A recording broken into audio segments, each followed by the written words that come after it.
अर्थ में उसको हम बोलेंगे कि MRS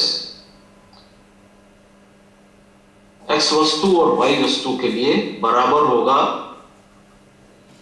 Y वस्तु में जो परिवर्तन आया उपभोक्ता द्वारा और X वस्तु में जो परिवर्तन आया, अगर हम इन दोनों परिवर्तनों का रेशियो निकालें या इसको Y में जो परिवर्तन आया उसको X के परिवर्तन से भाग दें तो हमको MRS मिल जाएगा।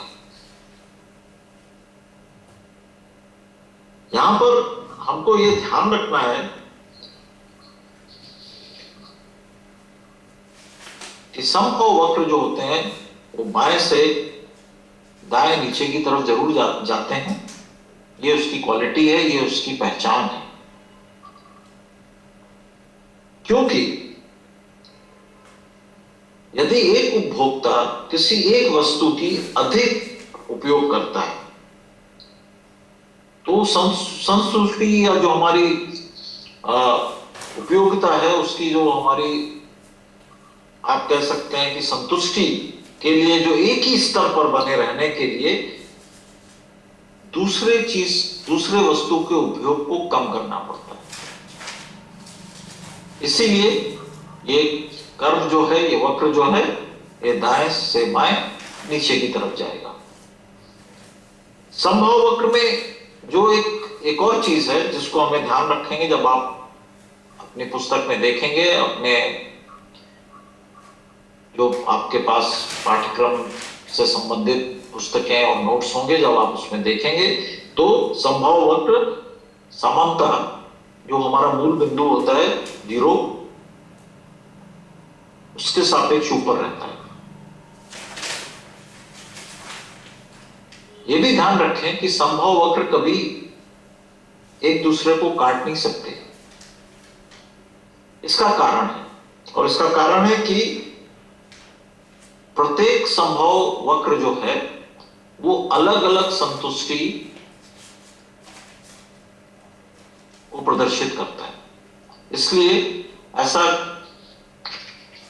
बहुत नामुमकिन ही है कि समभाव के जो वक्र हैं वो एक दूसरे को काटें, क्योंकि समभाव वक्र डालते समय हमको ये ध्यान रखना है कि हमारी संतुष्टि का जो लेवल है उसको हम एक उपभोक्ता जो है वो बराबर रखता है। अब जो हमारे पास जो तीसरी एक बड़ी बात आती है वो आती है बजट। मेरी संतुष्टि का लेवल कुछ हो सकता है, मेरी आवश्यकता कुछ हो सकती है, उपभोक्ता की आवश्यकता कुछ हो सकती है, उसको उससे प्राप्त संतुष्टि कुछ हो सकती है। वो अलग अलग उपयोगी चीजों को एक दूसरे के समायोजन के साथ क्रय करने की इच्छा रख सकता है, लेकिन उसको क्रय करने के लिए उसके पास क्रय करने की क्षमता होनी चाहिए, जिसको हम अंग्रेजी में परचेजिंग पावर कहते हैं।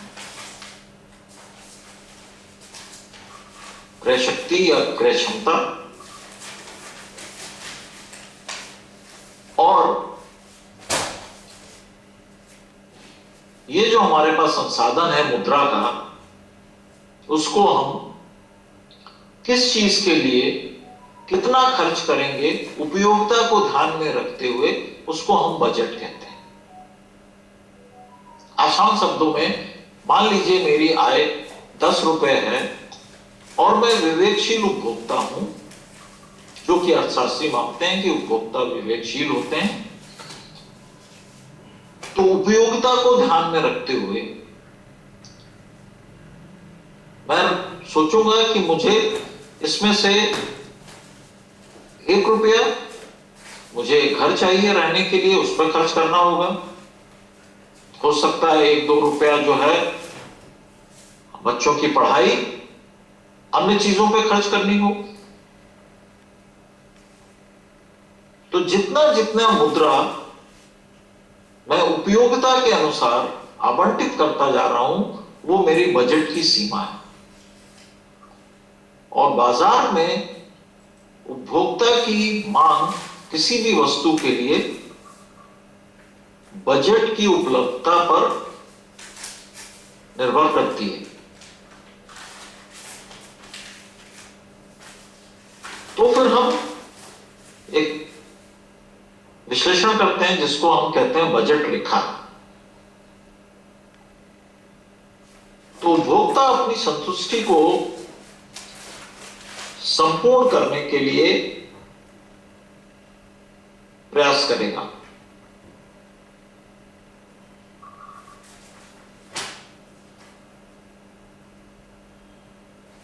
लेकिन यह संतुष्टि प्राप्त करने के लिए उसको दो चीजों पर विचार करना पड़ेगा।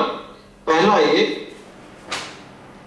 कि उसको इसकी एक कीमत देनी पड़ेगी, एक भुगतान देना पड़ेगा।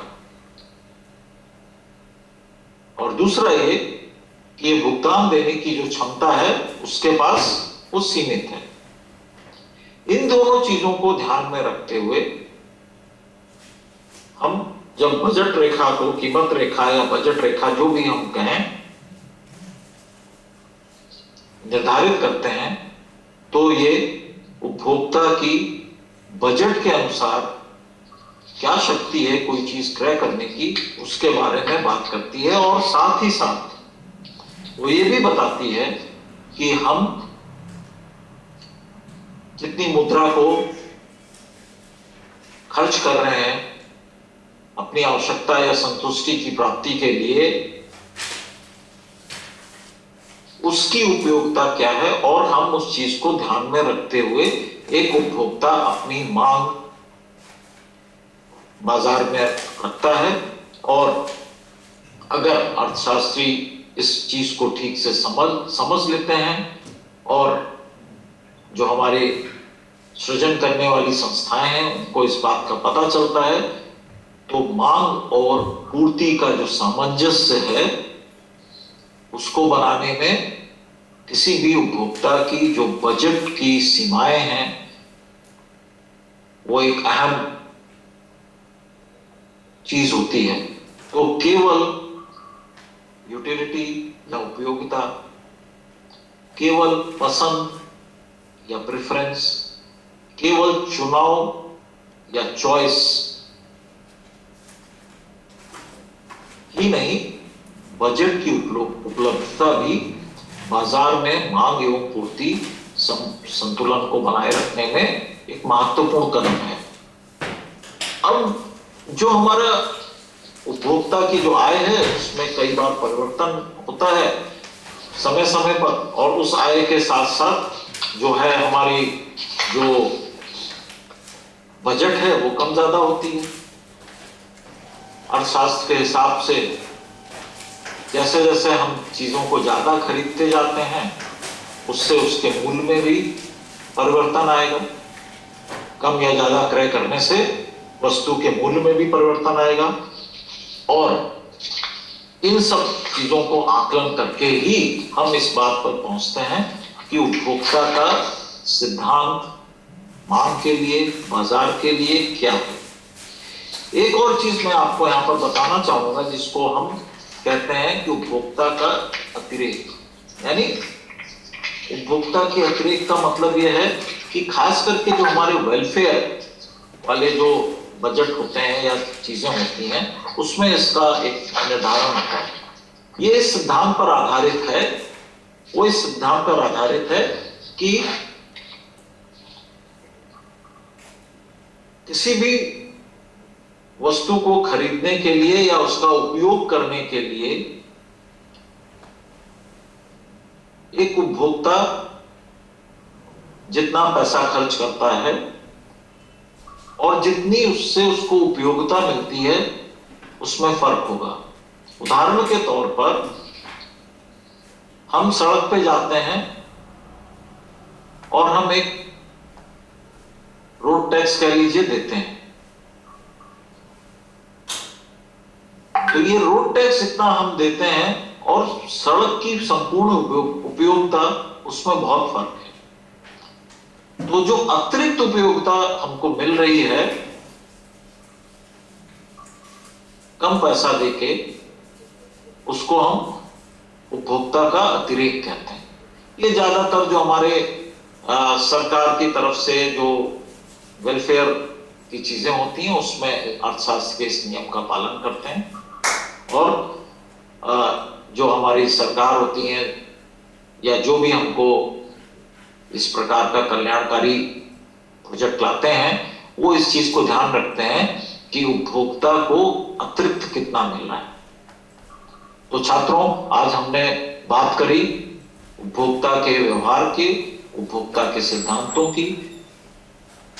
सारांश में कहें तो दो तरीके से उपभोक्ता के व्यवहार की हम विवेचना या विश्लेषण करते हैं, गणनावाचक, क्रमवाचक। और इसको ध्यान में रखते हुए मैं समझता हूं आप जब आगे के व्याख्यानों में आएंगे तो आप इसको और बेहतर तरीके से समझेंगे। बहुत बहुत धन्यवाद आप सबका आज मेरे साथ इस व्याख्यान में जुड़ने के लिए। नमस्कार, धन्यवाद।